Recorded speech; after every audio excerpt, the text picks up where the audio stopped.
What's up YouTube, it's ZapdosTCG here, and thanks again for watching our TCG video on my channel. This video is a Q&A session, and you could submit your questions you had for 2 weeks long, so this is the first Q&A of the year. If you have more questions, post them in the comment section of this video. So, we're gonna go here with the first question, and that is the one from Brian Hash. What is your favorite deck you've ever played? My favorite deck personally was the deck that I did really well with at the first time I went to a League Cup, and that is ZPST. This was the deck in a format where you could just attack on the first turn, and it was ZPST with Zekrom, Pachirisu, and Shaman. You had a Shaman that could just swap around all your energies on the field. You had a Pachirisu that you could slap down on the bench and attach 2 lightning energies from your hand directly to it, and then you just swap the energies to Zekrom and boom, Bolt Strike. That's how it went. So that was my favorite deck I've ever played. I really liked the way that you could just have that aggressive force early on the game and just roll your opponents over with that first turn Bolt Strike with Zekrom.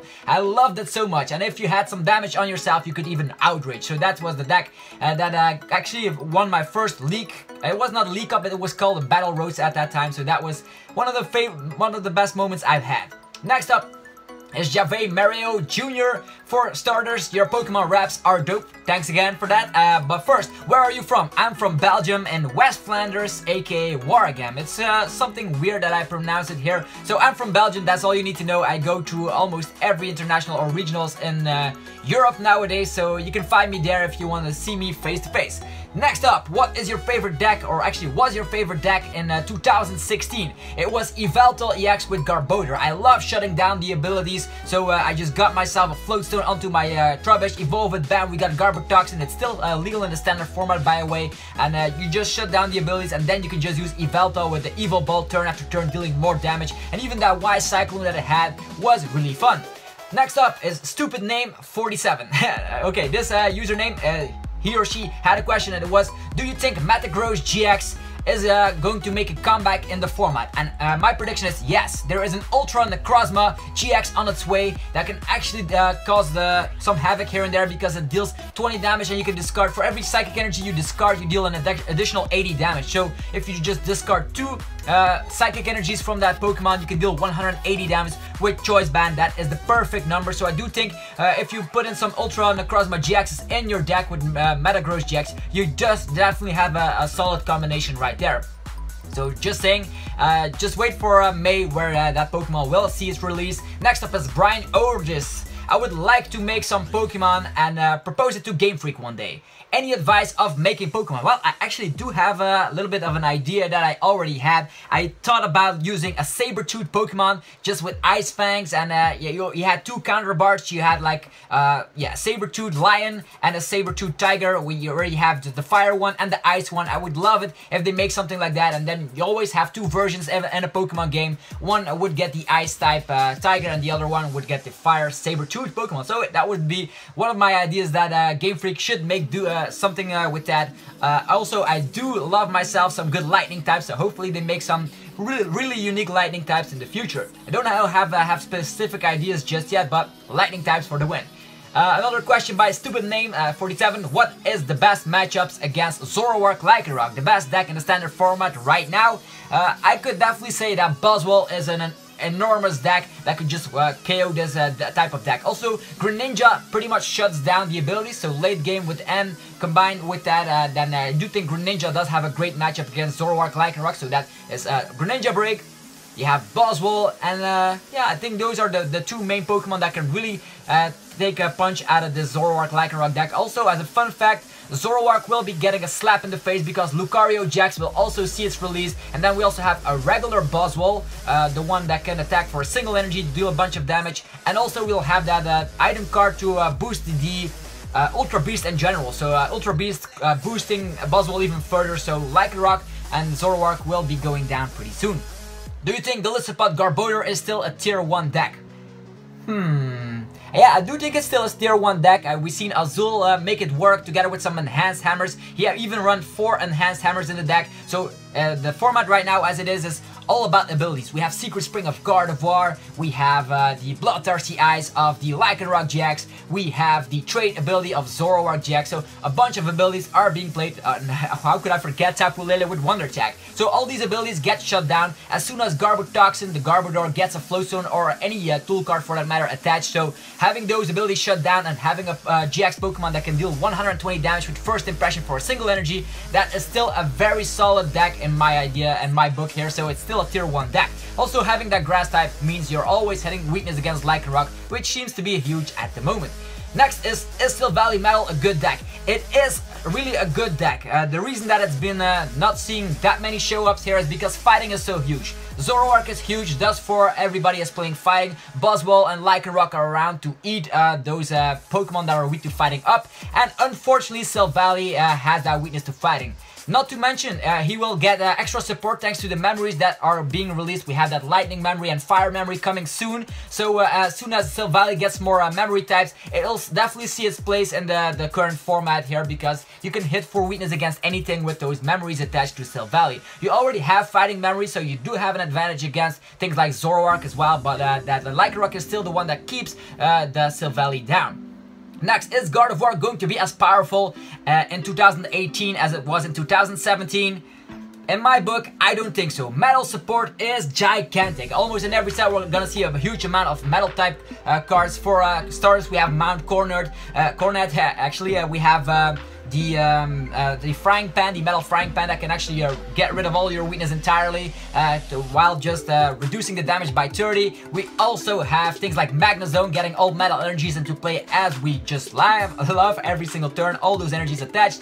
Things like the Dustmane Necrozma will make a huge advantage of that Magnezone. And then we also have more metal support coming soon with that Solgaleo GX, dealing 120 damage for DCE while having energy acceleration. You know the drill. Also having the ability to have no weakness at all. I do think with all that metal support, Gardevoir will see a decline in play, or they will adapt. They will play more Gallade or something like that, because Gardevoir on its own will not cut it at all.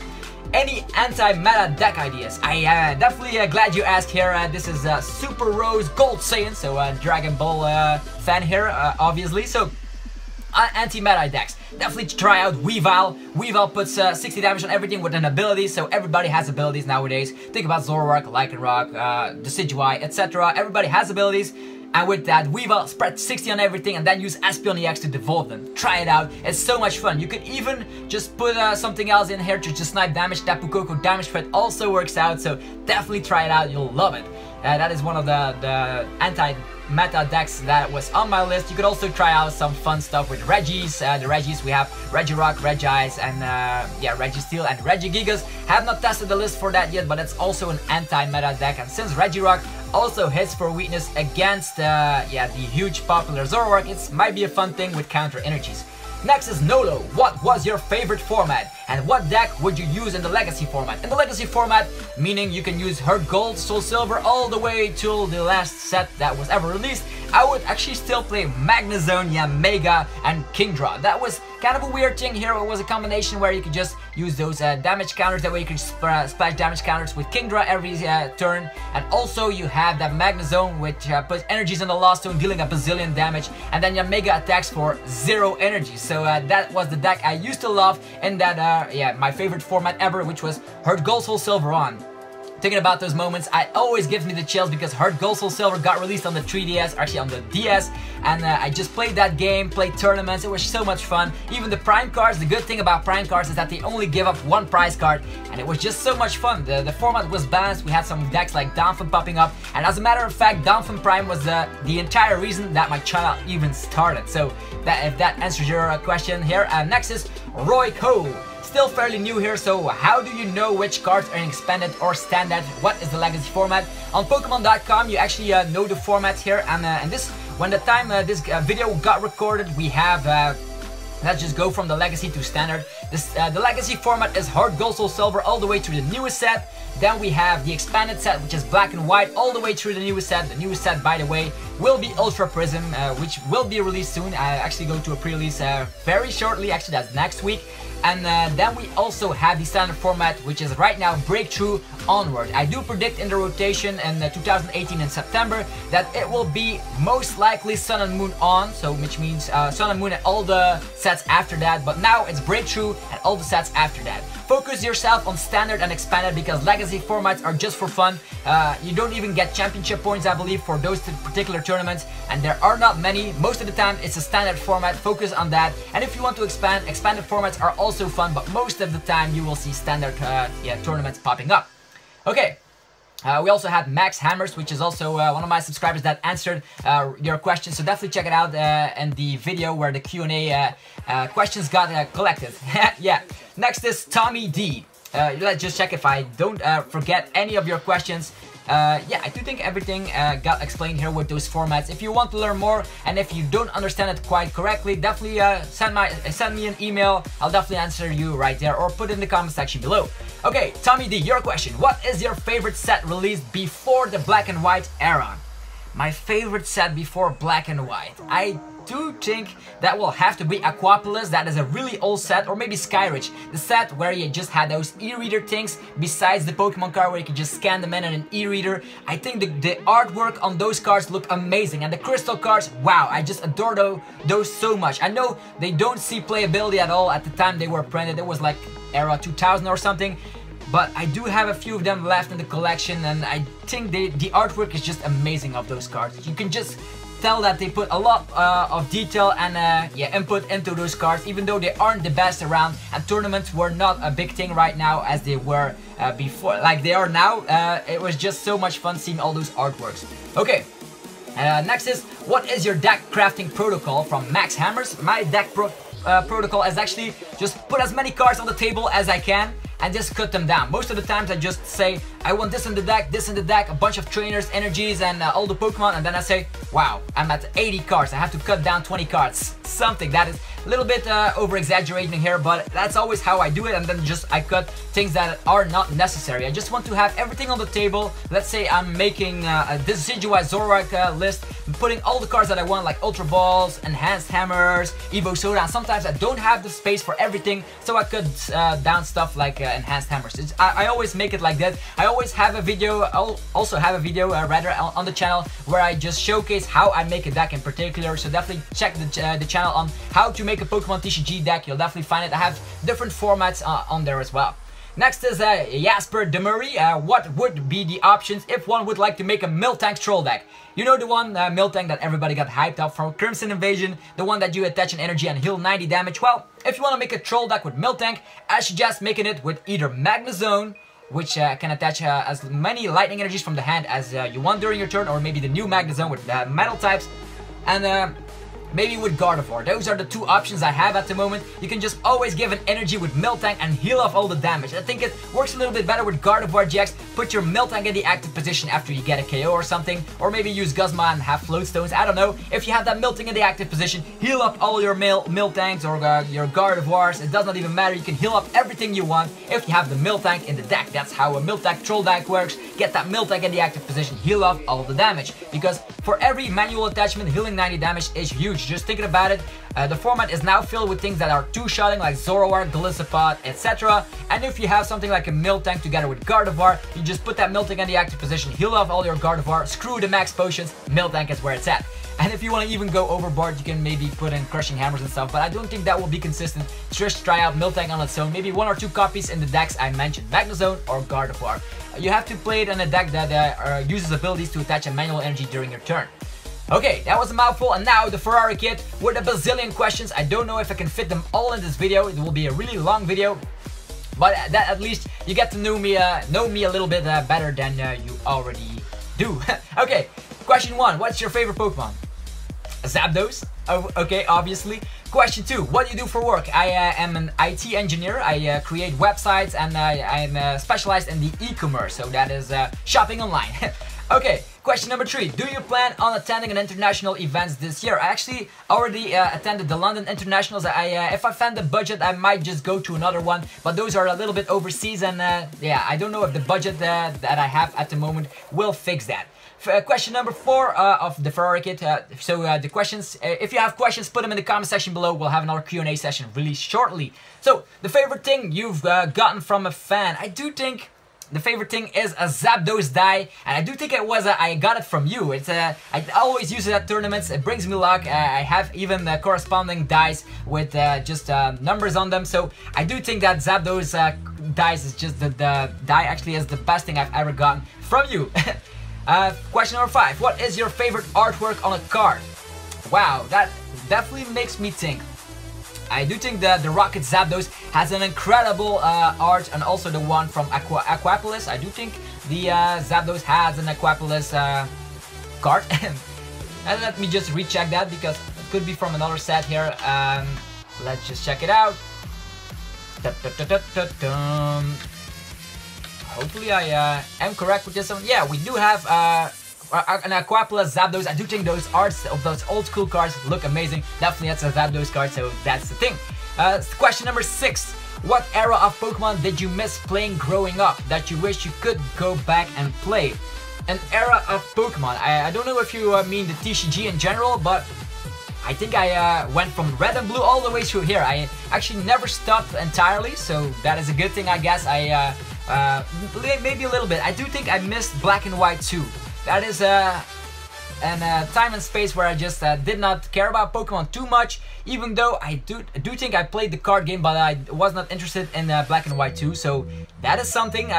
For the rest, I watched everything, all the movies, just play the TCG in general, all the video games, even the side ones. Maybe that will come in a question soon. What event caused you to switch from a casual player to a competitive one?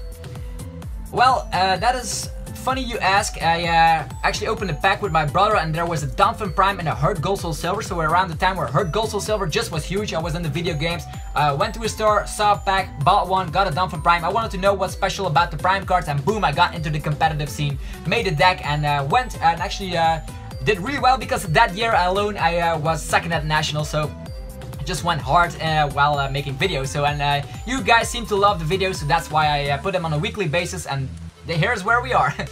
Okay, if Pokemon never existed, what hobbies would you have focused more on? Retro gaming. I'm a huge retro game collector. I have a, I don't know if you can see it. Yeah, besides me, I have this closet where there are all of my consoles stacked together, and I do have over 600 games, old school games. So that is the hobby I would focus more on. Also, I like spending time with my friends, so I would. Yeah, all my friends now play Pokemon. Maybe I'm a little bit guilty here, just influencing a little bit, but I definitely would just play games in general. Throughout your entire career on YouTube, there has been several times where you have left or taken a break from YouTube. How come? How can I explain that one? So let's just start with the era 2012. No, 2011. Made the YouTube channel, and I think it was July or something. I had a summer break, so I had time to do that. Then I just played 2 years competitively, or 3 years. I stopped playing around the time where Plasma Blast got released, so no Plasma decks for me, unfortunately. I dropped out, focused on my studies, because my studies were not doing too well. Because I focused too much on YouTube, I said I had to need to take a break, got to get my degree here, and that's what I practically did. So after I got my degree and I started working, I got it back into the TCG. I think it was 2017 where me and my friend said, this is the year we are just gonna do something again with trading card games, or actually trading card game in general, and that's how it's happened. So actually only quit once, I think. Yeah, also between the time of just making TCG videos again, I had that moment where I did not make any videos, and then I started making retro game videos. You guys did not seem to like it too much, so that's why I quit that entirely as well, and then I came back in 2017. So that was the entire process here. Okay, next up, who was your biggest influence slash hero in both Pokemon and life in general? Okay, for the Pokemon, it's really easy. It was J-Wiz, Joshua Witterkeller from the Prophet videos. I was so influenced that it got me actually thinking like I have to play competitively like him, and he I actually started making episodes as well, weekly episodes with the same amount of content, deck ideas and things that you just want to inspire people to make decks with their own. Unfortunately, Jwitz dropped the Profit episodes, so I continued doing them regardless, because I thought the TCG needed that actually to have new viewers and new fans get into this fantastic game. Now Jwitz is making Nintendo videos in general, so at least he's still making a little bit of Pokemon content. Okay, and in real life, I think real life, kind of hard. It might be Eminem, because I adore Eminem so much. I grew up with it and started rapping through it myself. So Eminem and Jwitz for that answer. Can you describe your thought process on how you come up with your lyrics for your rap videos? This is interesting. First of all, I just think about, I want to make a video about that particular deck. Then I just look online to have the perfect beat fitted for that particular deck, and then I just, all the thoughts that go through my brain, I just drop in the video. I always like to switch it up a little bit, sometimes making another flow with just to have a little practice here on the beat itself. So that's how I do it. What advice would you give someone who wants to make videos on YouTube? Just enjoy what you do. It does not even matter if it's on a weekly basis or not. Just enjoy what you do, make great quality videos, and as long as they're great quality videos, it does not matter if you post a video every day or every week. If it's great quality, people will come back, and that's how you just start to have a following, and that's how you actually become, yeah, doing what you like and maybe making a little buck out of it if you are a little bit successful. Question number 14 of the Ferrari kit. He really harves me here. I play a Blaine Squiz and place one card face down. The attack I call out from that card is charged. What's the name of the Pokemon I placed face down? Wow, you're gonna need this for one of our battles, lol. Okay, I cannot answer this on this video. I have to just recheck that, because this is a kind of a weird question. Question number 15. Do you want to film over the top Yu-Gi-Oh style parody video with me on Pokemon? This includes the huge voices, dramatic drawings, and playing of cards, declaring every move you make, huge wacky anime hair. Yeah, I'm actually serious on this one. Okay, this could be a really fun video just to make in real life, where you just have this imitation of a real life like Yu-Gi-Oh style, where you just announce everything you do with some animation. Could be fun to make. Maybe if I can make it to America, I might just even do that. Lightning round. Now to think about it, 3 seconds to answer. Ready, set, go. What's a muscle band you can't recommend enough? A music band, not muscle band. I'm too Pokemon focused. Music band I can recommend enough. I think Blink 182, or I only have 3 seconds, so that or Green Day. Let's go. What move set do you typically give your Zapdos? Well, I played in red blue, so I give it double team. I gave it Thunder. Man, this is kind of hard. Drill Pack. And what else? Thunder Wave. So those are the attacks or my red and blue Zapdos. Name a game system you can play for hours on. And okay, hours on a I think it was the PlayStation 2. I have bazillion games. I could play it all day long. What anime would you recommend to a friend? Death Note. If you have not seen anime, or Dragon Ball Super. Dragon Ball Super is actually really good. Are Belgian waffles truly the best in Belgium? Yeah, we have 2 versions of the Belgian waffles, so definitely try them out. They're delicious. Grass, fire, and water starters have a battle royale. Who wins until the end? I do think the water... yeah, the water player will win till the end. You just use Ice Beam on the grass type, you Surf on the fire type, boom, you win. So yeah, not saying Squirtle is the best, but yeah, it has the best type advantage. Scyther, Magmar, Electabuzz, Jinx, Chansey. Out of those Pokemon, pick one to kill.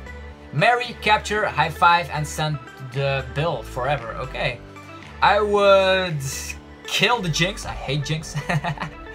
I would marry the Scyther if it doesn't cut me in half. I would capture the Electabuzz to just have lightning on my side. I would high five the Chansey, because if I high five Magmar, my hand would burn. And I would send the bill to Magmar. Ha, there you go. Goku versus Superman. Who wins? Ha. Whoa, here we go. Goku versus Superman. How many times do I have to rewrite their stories? His power has been boring since the 1940s. Yeah, you know how it goes. Goku wins, of course. That's words from the epic rap battles of history, that little rap code. Vanilla Ice versus Eminem. Eminem, hands down. It is unethical to use my Pikachu to power up my toaster. Yeah, that is not a great idea. Maybe your toaster will explode and your bread will fly all over the place. How many digit bank Wow. Back can you count off by? Oh, wow, not too much. 3, then we have the, I don't know how to say the comma, and then we have 1, 4, I don't know, only 2? Is there such a thing as having too many video games? In my theory, I do think I have too many video games.